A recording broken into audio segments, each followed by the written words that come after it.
Hello, everyone, and welcome to another edition of the Dentzel Domain on Red State Talk Radio. I am your host, Ed Dentzel. I hope you had a great weekend. For the first time this NFL season, I watched a Steeler game, and I must be good luck for them because everything that needed to go right for them yesterday did. The Steelers won in convincing fashion, even though Ben Roethlisberger did not have a very good game. They won 28-12. And then the Steelers needed the Bills to beat the Jets, and that happened. The final score, I think, ended up being 22-17. Ryan Fitzpatrick went, as they say, Ryan Fitzpatrick toward the end of that game. And it all came together, so the Steelers get to play this coming weekend, another game against the Cincinnati Bengals in the first round of the playoffs. I hope your weekend went as well as the Steelers did. As for me, I went out and played a round of disc golf with a good buddy of mine. I hadn't played since the last time I played with him about 2.5 weeks ago, maybe even 3 weeks ago. Just have not had a lot of time, people. Other concerns in my life at this point. But I actually played pretty well. For not practicing or anything, I actually went out there and didn't do too bad. It's decently important because I have my first tournament of the year this coming weekend at that same course where we were, so we'll see how that goes. So I was decently active, got a lot of writing done this weekend, some marketing, the game. My parents are here, they're doing fine. Got to hang out with them. But it did chill out here in Madeira Beach, Florida, and we did get a little rain. I remind you that you can email me during the show. My email is edwarddentzel@reagan.com. And you can also tweet me or tweet about the show as you listen. And my Twitter account is Dentzel Domain, all one word, no space in between. Let's get to the show. Oh, and one more thing. I see the Powerball did not hit this weekend, so it's up to $400 million. Yeah, it just might be worth some of you to play it now. I realized this weekend as I was thinking about what I was going to do for the show tonight, because I'm always looking, and there's plenty of news out there. China and its market crapping, our stock market crapping, all the world's stock markets starting off 2016 a very bad note. Don't know what to make of that in the long term, but I think it's going to continue in the short term. Iran and Saudi Arabia, and we're going to get into those topics in a little bit, but it occurred to me, you know what, I haven't gone over to the Daily Cause lately. One of the biggest, most popular liberal sites on the internet, just to see what they're talking about. You know that maybe going back to September through November, I talk about it almost once a week just to see what they're talking about over there, to see if they were covering the news like conservative sites did. And as I like to pointed out back then, how much they ignore the major news that is out there. Well, I hate to tell you that was going on at the Daily Cause today. If you ever wonder why liberals don't know anything, and what I mean by that is I don't mean that they're stupid. They just don't know certain things. It's because of this. Just so you know, and I looked this up on Alexa.com. The Daily Cause is the 376th most popular website in the United States. Not the 376th most popular political site or blog or whatever you want to call it. Compared to ESPN, Google, YouTube, everything else, it is 376th in the nation. That's pretty impressive. I'll give that to them. By way of comparison, National Review's site is in the 800s. So the Daily Cause is like 500 spots ahead of National Review. Whereas, to put it the other way, a site like the Drudge Report is I think, in the top 20 in the United States. But 376th in the nation, is a nice spot. There's no doubt about it. And I'm sure the guy who runs that site, the guy with the long last name, and whoever else, they're making some nice money with all the advertising and attention that they get. What that tells you, it is a popular liberal site where liberals go. Now, today, here's what is not being talked about. I repeat, not being talked about at the Daily Cause today. No mention of Iran at all. Not one word. No mention of Saudi Arabia or the combination of the two, given that Saudi Arabia this past weekend executed a popular Shiite cleric, and Iran didn't want them to do that, and Iran got all ticked off, and they put the, somehow through Molotov cocktails or something, part of the embassy, the Saudi Arabian embassy in Iran, got caught on fire. Didn't burn down, but it caught fire. And then in response, Saudi Arabia kicked out all of the Iranian diplomats at the embassy in Saudi Arabia. Not one word on that at Daily Cause today. Not one. Nothing about the China meltdowns. China's stock market dropped 7% before it got stopped by a new system, a new braking system, I guess you might have. If the stock market in China plunges too much in one day, they just call off the trading. They just stop it right there, which some analysts are saying makes it actually worse than it actually is. We'll see. But not one word about the China meltdown. Not one word about refugees, not one word about immigration, not one word about terrorism, not one word about ISIS. Not one word about how Hillary Clinton is, if there's anything that surprises me the most about me going to the Daily Cause, the few times that I've done over the last 6 months, it has been the lack of commentary about Hillary Clinton there. And you should know, I go there sometime in the morning. I'll get up, do some things, start thinking about this show, go over there. You know, I give them time, the Daily Cause people, time to get out of bed before I go to their site to see if they've updated for the day. But over the last months, very little regarding Hillary Clinton. Now, there is one story there about Hillary Clinton, but I'll get to that in a second. But within the context of Hillary running for president, Hillary on this topic, Hillary on that topic, nothing. I should say there wasn't much about Bernie Sanders there either, or Martin O'Malley, or any particular Democrat politician. Not even Barack Obama, as I remember it, was a topic of conversation on the main page at thedailycause.com. Once again, 376th most popular website on the internet, and probably could be the most popular independent, what we would say, in liberal website. It's not affiliated with MSNBC or CNN, anything like that.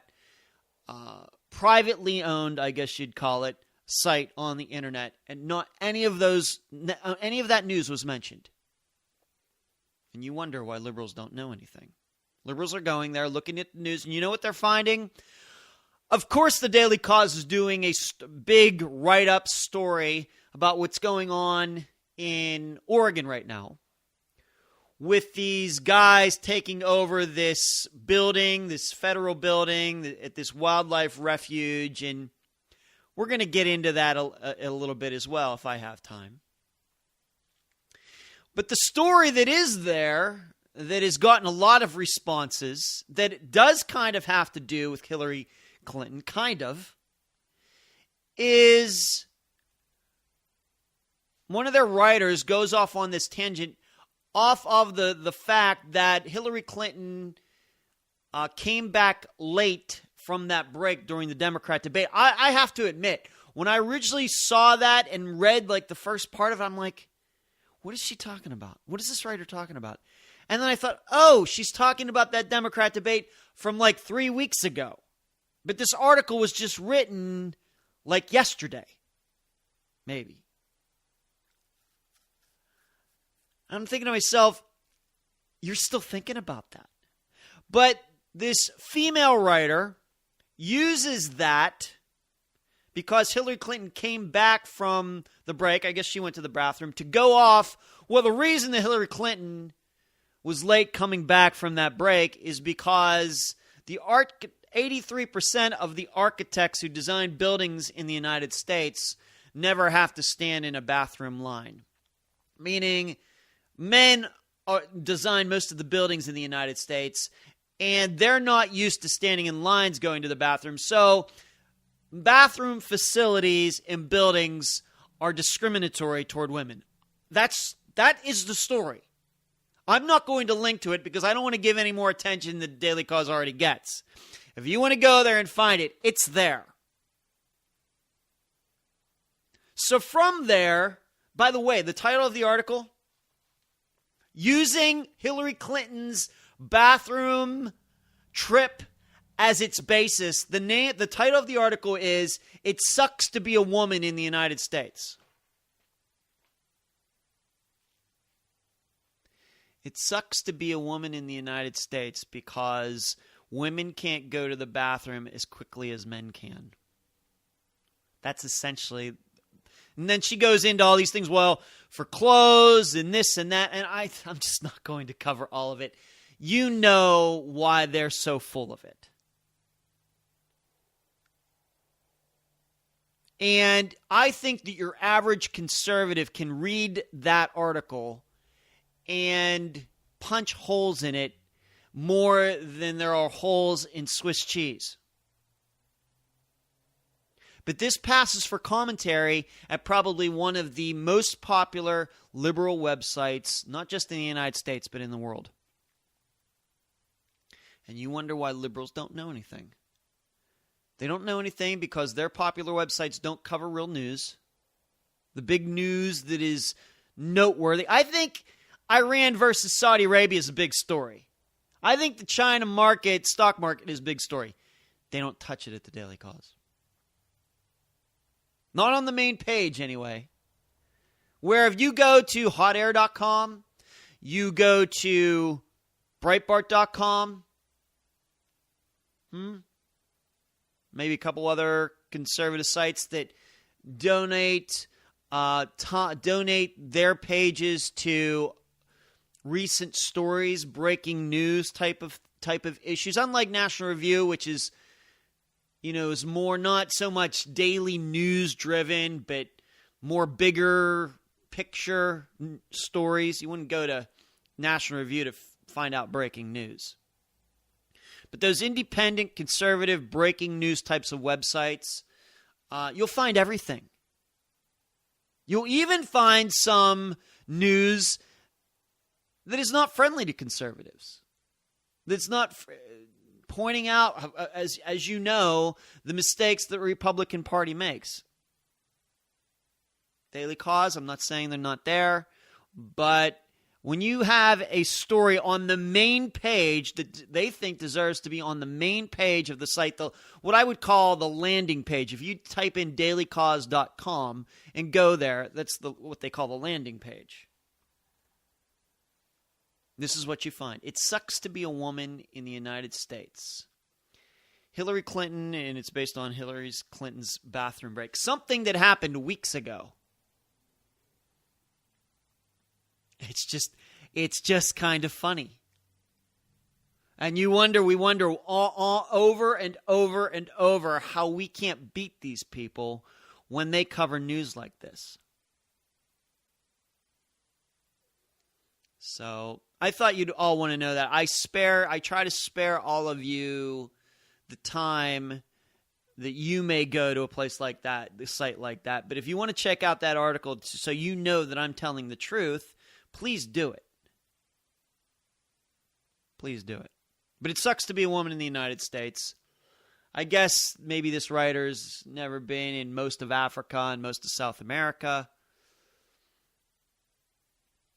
How about all those Middle Eastern? You know where it sucks to be a woman?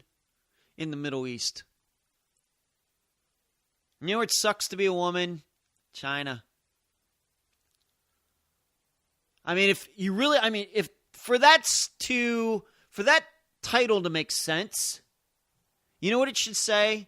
It really sucks to be a woman in the liberal parts of the United States. This is a point that I think I bring up as much as anybody who talks conservatism out there. The liberal parts of the United States are the most dangerous for women, period. It's not even close. More likely to be murdered, raped, sexually assaulted, get carjacked, get ripped off, be sexually discriminated against. You find a blue area in the United States, and it happens at a very high rate compared to the red areas of the United States. So that's where it sucks. So, the Daily Cause. One more reason why liberals, that would be a great tagline for the Daily Cause. The Daily Cause. One more reason that liberals don't know anything. Let's move on to something else. I think I need to cover this because I want to do it before it becomes old news. Ted Cruz and I had this on the agenda for Friday and just didn't get to it, but I want to talk about it just for a couple minutes. Ted Cruz made the comment that he thinks that the race for the Republican nomination will be over by the end of March. I'm not sure how to take that. I don't know if he's saying... I'm going to guess in his mind that he's thinking that he can win. I think that he thinks that. I think obviously Donald Trump has a very good reason to believe that. I think that Marco Rubio's people can see a way that they can win as well. I don't know by the end of March, but I think each one of these main front runners getting a decent amount of the decent poll numbers have a way that they think that they can win. And maybe even there are Jeb Bush people, maybe Mike Murphy is still out there saying how Jeb Bush can come back and win this. Maybe he can. So being that Ted Cruz said that, I guess he has a plan. He sees a path that is going to knock these other guys out, and Carly Fiorina too, but what was she thinking this? Did anybody see this? What was she thinking tweeting about the Stanford versus Iowa game? She went to Stanford and she put in a tweet that she was rooting for Iowa. Really? And probably just because of the Iowa caucuses that are going to be happening less than 30 days from now. I think that might have been the kind of the death knell for her campaign. I don't know if she handles her own Twitter account or not, but that was a bad choice on her part.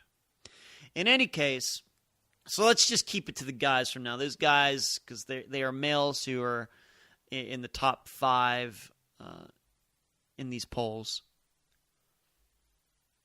Ted Cruz must be thinking that he can win, and he has a way of knocking these other people out by the end of March. And I don't think that Ted Cruz, being that I think that I know him, I don't personally know him, but I think I don't think specifically this way.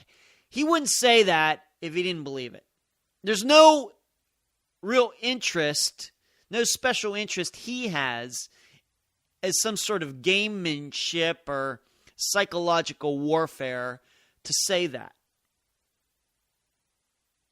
I think somebody probably is going to write that down, and by the end of March, if it's still a big battle going on, somebody's going to bring that up to Ted Cruz at some event the 1st of April, on April Fool's Day. Somebody's going to say that to Ted Cruz somewhere, and it's going to make him even look really bad if he's not doing so well. So we'll see. But it kind of caught my eye that he would go out of his way to make a statement like that. And be, I guess, a little bit boastful because, once again, I don't think he's saying, well, I think, thinking in his head, well, Donald Trump's going to win. And he's going to knock me out by the end of March. That wasn't I'm sure that was not the context in which Ted Cruz said that. Should also be noted that for the fourth quarter of 2015, Ted Cruz raised $20 million. A nice haul, as you can imagine. So maybe that's making him think that he's going to be around for a while. But don't you think that those other candidates are going to forget what he said? Marco Rubio, Donald Trump, if Jeb Bush is still around, if Chris Christie's still around, that they plan to bring that up if they're all hanging around come the beginning of April. I'm not sure. I think that the brokered convention, as I've talked about, is a completely fantastical idea. I think that has a less than 1% chance of happening. I think that as momentum grows from Iowa to New Hampshire, that voters in these other areas down the road, the 10th state that's in the primary, the 12th state, the 15th state, whichever those states are, I don't know the exact order. I know Florida's fairly early, South Carolina's fairly early, Nevada's fairly early. But you get down to the 10th, the 15th. By that time, other candidates are going to be dropping out. Voters are going to be looking at how the winners are doing. And people's choices will start to narrow. And dare I see it, even for those Donald Trump supporters who may see that Donald Trump loses here but wins there, then loses here, does well there but doesn't win. And we'll get to that delegate count. And there won't be some bargaining that needs to be done. I just don't see it. If people didn't know, let's put it this way. If voters in some of these other primary states, like I said, going down the list, 10th, 12th, 15th, if they didn't know, if they were just going in to vote blindly, not knowing how their candidate did in a earlier state, then I would say, yeah, it's probably more likely that happens. But being that they know, and there's all this, we know it instantaneously these days, that will start to change people's opinions about who they're going to vote for. Right now, everybody is just polling their wish list. The polls just reflect everybody's wish list. But when it gets to real voting, I think people's minds change. They get to be a little bit more pragmatic. And this is the exact reason I think that a lot of these numbers don't mean much, and I think that Donald Trump's numbers are a little bit overstated. But Ted Cruz has called his shot, and we will not forget it here at the Dentzel Domain, and we will approach that topic again April 1st, depending on what happens. And, of course, if he has to drop out before then, he may be right by the end of March. He may just not be in it anymore, and it may be somebody else is the winner, and he's out by the end of March. But we'll just have to see. Saudi Arabia and Iran.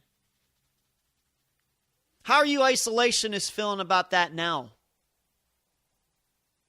Wanting to stay out of the Middle East. Not wanting to have a presence there. Now, this is a little deeper than that. Maybe I'm being a little bit too much of a smart aleck on that. But I think this was totally predictable. I think that this was put in motion. It's been going on for years. I mean, really, the tensions between Saudi Arabia and Iran have been going on for a few years. They're different countries anyway. This is the main reason that you cannot put the entire Middle East under one huge big umbrella. There are better bad guys and there are worse bad guys. Saudi Arabia is no angel. Even though we've been friends with them for decades, but being that the government itself hasn't been a threat to the United States, even though we know some of the September 11th terrorists came from there, we've been friendly with that government, much friendlier there than we have been with Iran. Of course, much more friendly with them than we have been with Iraq until 2003. Shifting loyalties all over the place there. But it's obvious to me that we have pushed the Saudis too far. It's bad in the Middle East when even Saudi Arabia is saying, and this was going back maybe a year or two. Yes, so Saudi Arabia is even saying, those Israelis would really love it if they really went and bombed Iran. It's bad when a bunch of Sunni Arabs are siding with the Jews over the Shiites, even though I know the Shiites and the Sunnis don't get along that much either.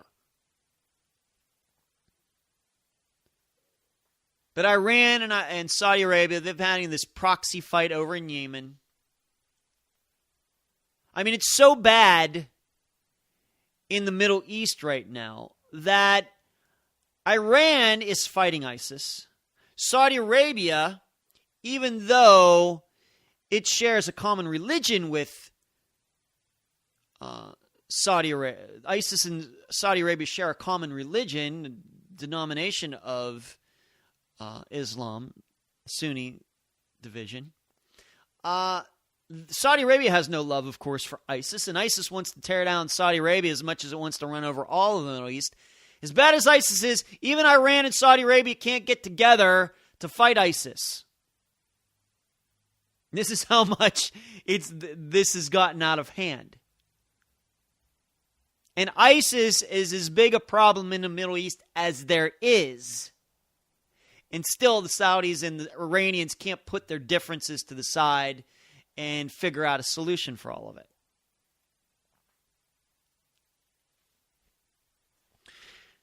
And then and amidst all of this, the United States goes and makes this deal with Iran that virtually gives Iran everything it wants. Let's put it, not everything maybe it wants, everything it hoped it could get.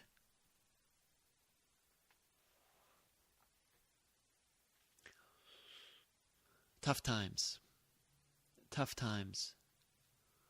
It's just, you look at, to look at the Middle East is like trying to figure out one of those diagrams that starts, okay, ask a question, if yes, go this direction, if no, goes that direction. And the Middle East is like 1,000 of those little boxes with lines all over the place. Well, if Iran does this, then go this way. If Iran says no, you go this way, and you go over. Saudi Arabia says yes, you go this way. I mean, just a complete mess. And it happened fairly quickly. I know that, the issue is, let's say 10 years ago, or no, maybe even before September 11th. Let's go back to the mid to late 90s. We were being told how much of a mess the Middle East was at that time. Right? Had this issue, had that issue. The isolationists couldn't have been happier, wanted to get us out and wanted to get us out of there back then. And that wasn't even bad compared to now. They always say, well, we need to stay out of there because they need to work these things out for themselves and they just have to figure out a way to get along. That's what they were saying 20 years ago. Well, that's kind of happened in the last few years, and look what's happened. Well, I know as far as the Middle East goes, I'd take 1995 over now any day of the week and twice on Sunday.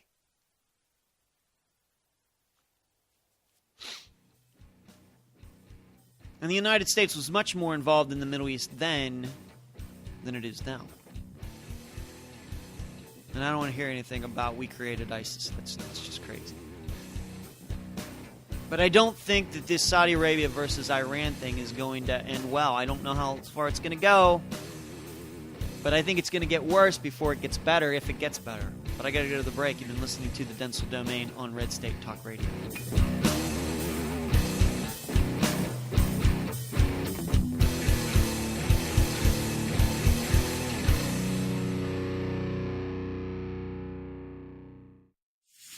Talk radio the way the founding fathers would have done it. I'm just a man trying to make his mark on history. Red State Talk Radio. Accuracy and range are a necessity. Now comfort is an option as well. Nemo Arms introduces the Omen 300 Win Mag. The Omen 300 is perfectly balanced for reduced recoil, creating sub-minute of angle accuracy. And fit with the tightest of tolerances. The Omen is offered in carbine or full-length models with a 10 or 14-round magazine. American-made, owned, and designed. Nemo Arms is setting a new standard in modern sporting rifles. Find out more at nemoarms.com. Less than 2% of America's population volunteers to defend our nation. Though we rarely see them, we live the benefits of these heroes' sacrifices in the freedom we know and the safety we feel. Each and every day, the Gary Sinise Foundation serves our nation by honoring our defenders, veterans, first responders, and their families. We do this by creating and supporting unique programs designed to entertain, educate, inspire, strengthen, and build communities. The Gary Sinise Foundation has grown because the need has never been greater. Together, we'll improve the lives of thousands of American heroes and their families day in, day out, all year long. While we can never do enough to show our gratitude to our nation's defenders, our veterans, our first responders, and the families who stand by them, we can always do a little more. Join us. Visit GarySiniseFoundation.org. Hi, I'm Gil Fulbright. The people who run my campaign, they've made this commercial, and I'm in it. This campaign, it's not about me. It's about crafting a version of me that'll appeal to you. A version that visits random work sites with paid actors pointing at things. A version of me that doesn't find old people loathsome or pointless. Has a conventionally attractive yet curiously still family. Listening to my constituents, legislating, these are things I don't do. What I do is spend about 70% of my time raising funds for re-election. I'd do anything to stay in office. My name's Gil Fulbright, but hell, I'll change my name to Phil Goldbright, or Bill Fulbright, or fill up my mouth with farts. These are the things that are important to me. And these are the fine people that finance my campaign. Now, in order to do these things, I have to stay in office. And to stay in office, I have to keep these guys happy. Now, if any of these things make these guys unhappy, well, my hands are tied. So come November, the choice is clear. You want another spineless mouthpiece for special interest in lobbyists? Or a spineless mouthpiece for special interest in lobbyists? I'm Philip a Mouth with Farts, and I approve this message.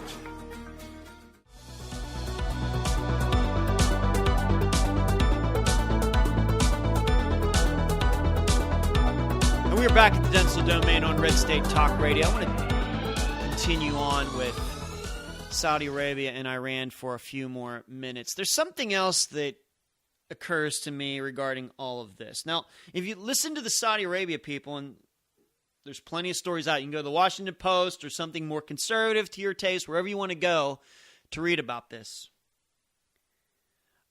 The Saudis have definitely come out and said that they're just sick of what the United States has been doing with Iran.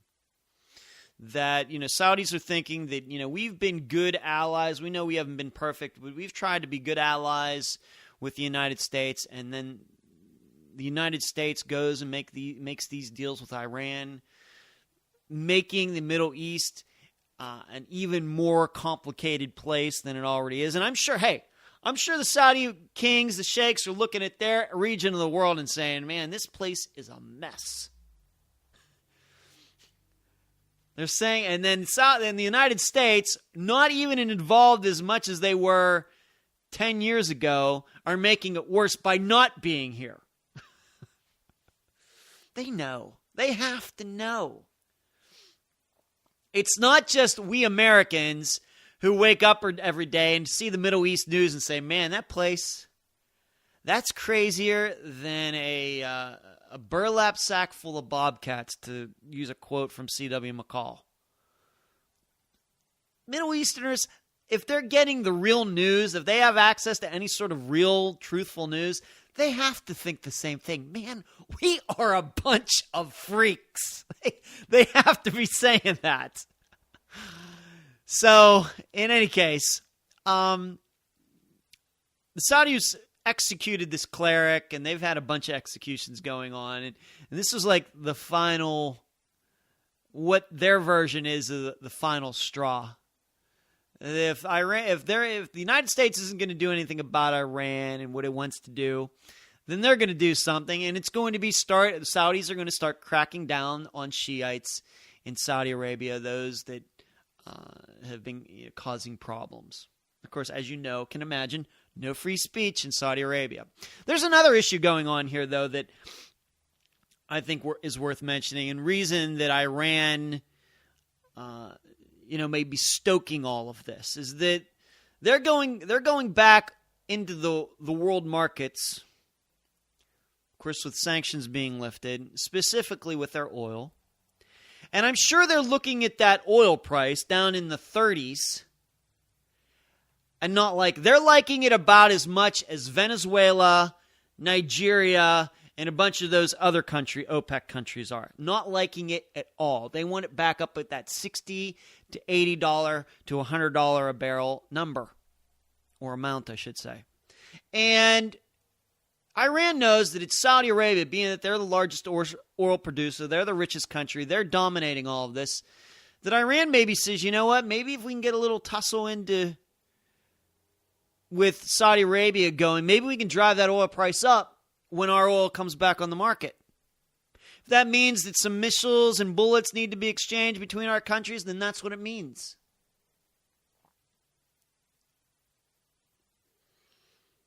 Because Lord knows, Muhammad knows, us selling our oil at $37 a barrel isn't going to help anybody. I mean, if that's the number, the amount that we have to sell oil at after coming back into the market after all these years, would rather not sell oil at all. I'm wondering. And I think I told you last week, eventually we as Americans, we're going to truly find out what a war based on oil is truly about. You liberals, you thought Iraq was about oil. That was nothing compared to what you could see between Saudi Arabia and Iran regarding all of this. And then we know how that Kuwait and Qatar and Yemen and Iraq are all going to get mixed into that as well. And a fight between those two countries, Saudi Arabia and Iran, can help no one but ISIS. But all that needed to be done was the United States to not make any deals with Iran. And the Obama administration, some reason, just couldn't pass it up. I think for all of you out there, you conspiracy theorists, I think you need to refine your theory a little bit more. All of those of you out there who think that Barack Obama is a Muslim, I think if you really want to, now I don't personally believe that, but if you really want to be more accurate, isn't it obvious he's a Shiite Muslim? Just saying. But we'll continue to monitor the situation in the Middle East here at the Dentzel domain. Let's move on to something else. I'm going to combine two stories, and I don't think you're going to like it. There was a story from last week that it was just kind of a humorous story that I kind of glossed over because you know how I love to talk about human nature. I didn't talk about it, just didn't have the time, just like I didn't have time for the Ted Cruz story. But you know how I love talking about human nature. And I've told you that my conservatism comes from the idea that humans are not perfectible. We are flawed animals. We are capable of the best things in the world. But we are capable of the most horrific things in the world as well. And that goes along with our big brains. I don't think anything else can blame, quote unquote, blame it on. There's a reason that we torture each other, but no other animals torture each other for fun. There's a reason. Animals kill their fellow animals, but they don't extend that kill over hours just for amusement like humans do. For example, on the other hand, humans are capable of generosity far beyond anything any other animal in the world can do. So that's kind of information, studying of that fascinates me. Well, I happened upon this story about surfers at Palo Verde's Lunada Bay in California. Have you heard about this story? This comes from MSN.com. And I think I got attracted to it because it reminded me of the movie Point Break, where Keanu Reeves goes to surf in that one area, and the locals don't like it, and afterwards he comes out of there and gets in the fight with those guys, and then Patrick Swayze comes in and kind of saves the day, and they both hold off those crazy surfer dudes. Remember that? It's one of I wouldn't say it's my top 10 movies of all time, but it's really good, and I'm sure it's superior to the remake that just came out. Well, surfers in Palos Verde, Lunada Bay in California, the locals there are harassing anybody that shows up at their public beach. It's a public beach where anybody is supposed to be able to show up and go down to the beach, enjoy whether they go out in the water or not. Well, there are a bunch of what the news calls middle-aged men. I guess middle age would be somewhere in their late 30s into their 40s. Guys who should know better. Adults, these aren't teenagers, who are harassing people who come in from out of the area to surf at this particular location, because the locals are like, well, too many people out there in the waves, there's only so many waves to go around, so they want to protect this, what is supposed to be a public access beach, to themselves. And so I think they're like keying cars, throwing dirt at people, harassing people, names, on and on and on, all by adults. And the police there, it sounds like, haven't been doing much regarding this, but they have a new cop. It was just a story that made it onto the newswire that caught my attention.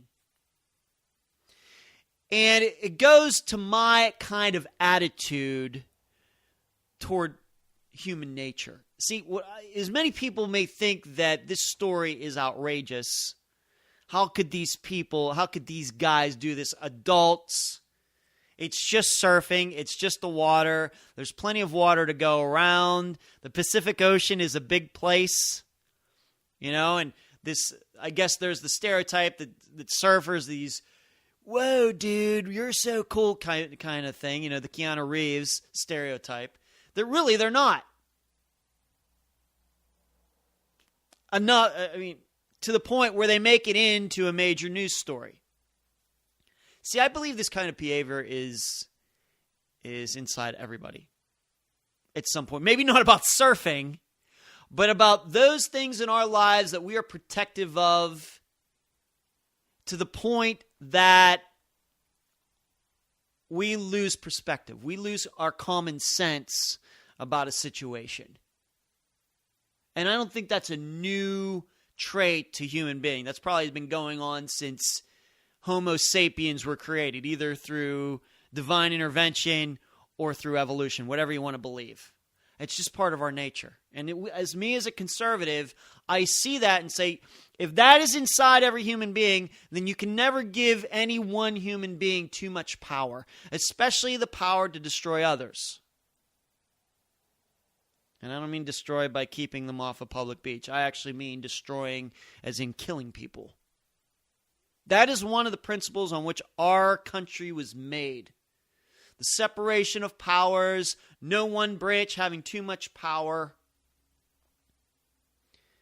And there's the perception that we have a presidency that's gone out of control a little bit, even before probably Barack Obama. But He's certainly taken it to new heights. Have a legislature that's out of control on spending. We have a judicial system that seems to be out of control. In some places, overturning the people's will, making odd decisions that are hard to understand, judicial activism. A lot of complaints to go around. And I think that it goes back to just something like what you see in this surfer story. I don't know any of these people. These guys otherwise may be the nicest guys in the world, but they want to surf. And they don't want people coming in and crowding their beach. By the way, I've heard this on disc golf circles too. There are some disc golfers out there who I've had conversations with that say, yeah, we don't want disc golf to become any more popular than it is. In fact, would prefer that it become an obscure sport, because the last thing we want is we have to show up at a course and it's busy. Meanwhile, most of these courses are in public parks. They want their own little thing. They want to be able to show up at a public park at their course, and it's like it's their own. And by the way, these disc golfers I know, they're middle-aged guys too. It's so bizarre to me. It's just really, really weird. Now, where am I going with this? I mean, that's a good discussion, I think, for this show. It's somewhat political. It's involved in government, and it's the reason that we oppose liberalism, because liberalism, they see people as flawed as well, but they think we can be perfected if only the United States or whatever country has the right kind of government. If we can just pass enough laws, we can control people enough, we can get rid of everything. Never for once thinking about what that power entails, and can any one person or even a small group of people use that power fairly. I think the answer going for centuries is no, it can't. We can't. Not possible. There is no such thing as a benevolent dictator. And you can forget about it. And I realized there was an article on National Review within the last couple weeks. Is what you really just want is your own personal dictator. It was a pretty decent column there at National Review. Now, where am I going with this? Also, where am I going? I said there was two stories. This is part of the story. Unfortunately, when I think of this story, I also think of what's going on in Oregon. And I know, once again, I know this is going to offend some of you.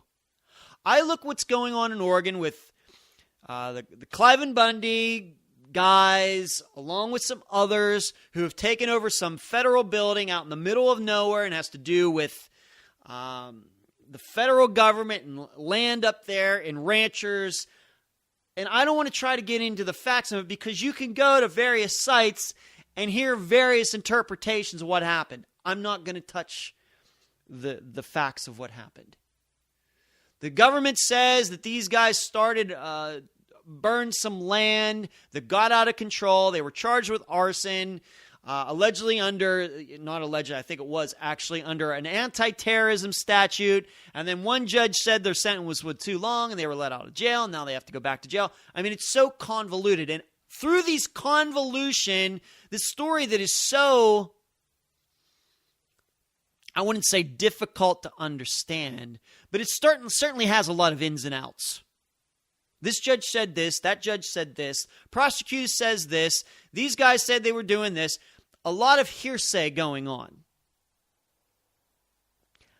This kind of story is the one that gets a bunch of people who I guess in some way would call themselves conservatives to go take over a building in Oregon.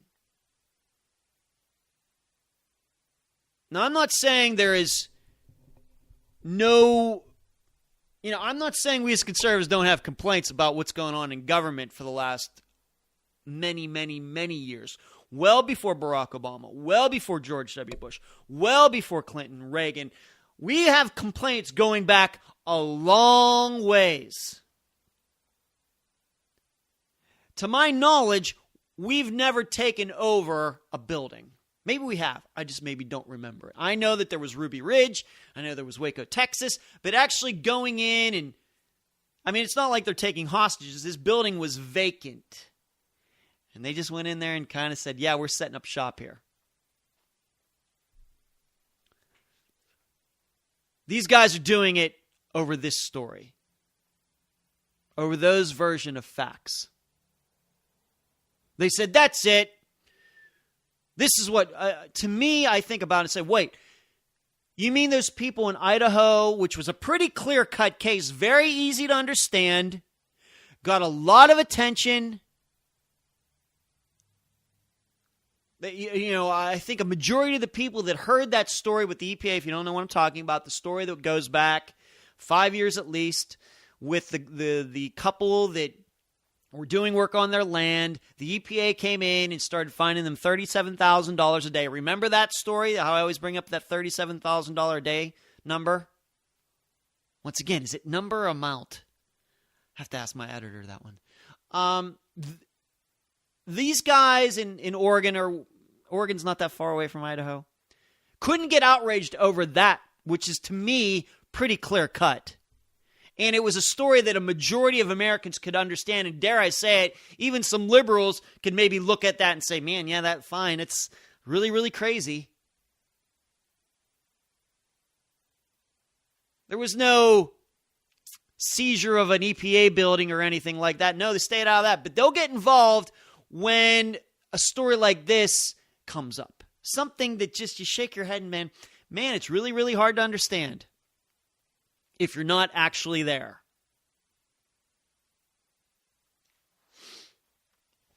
But like those surfers who it seems to me are kind of looking for a fight, it's the only way you can put it if they're willing to throw rocks at people who show up, just want to enjoy the beach for the day.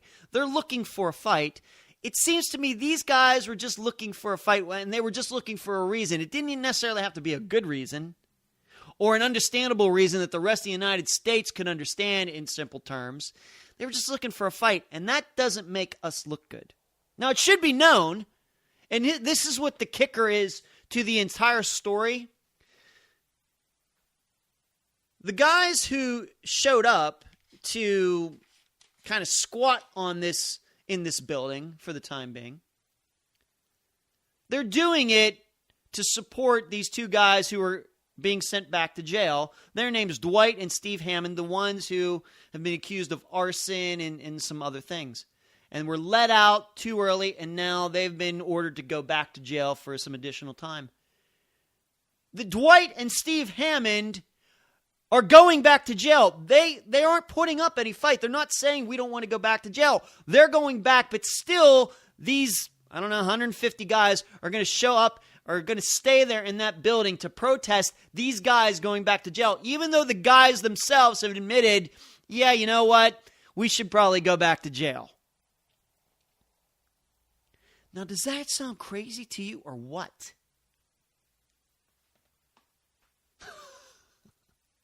This is why I can't get behind it. And I'm glad to see that there are enough conservative sites out there that are saying the same thing, asking the same questions. Is this really the hill that you want to do something like this on?